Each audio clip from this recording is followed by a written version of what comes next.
m'a demandé comment je faisais pour avoir l'impression que le temps passe moins vite, parce que j'en parle, ce concept d'étirer le temps, ça me passionne.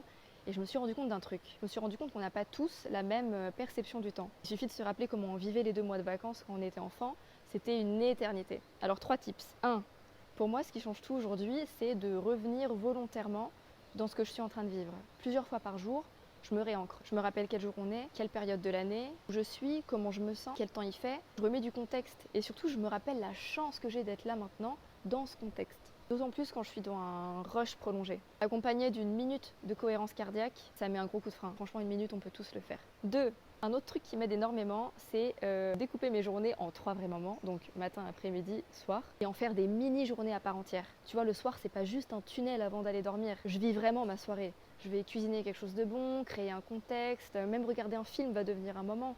Tu vois, je vais sortir le petit plaid, l'infusion, faire en sorte d'être bien, de savourer chaque minute, tu vois. On peut appeler ça romantiser sa vie, se rappeler qu'on est le personnage principal de notre propre film. 3. Quand j'oublie la valeur de mes soirées, par exemple, je me rappelle qu'à une époque, je travaillais le soir et que je rêvais d'avoir ce temps-là. Le temps ne s'étire pas quand on fait plus de choses, au contraire, c'est quand on en fait moins et quand on est vraiment là pour les vivre. Souvent, le temps ne manque pas, mais la présence, oui.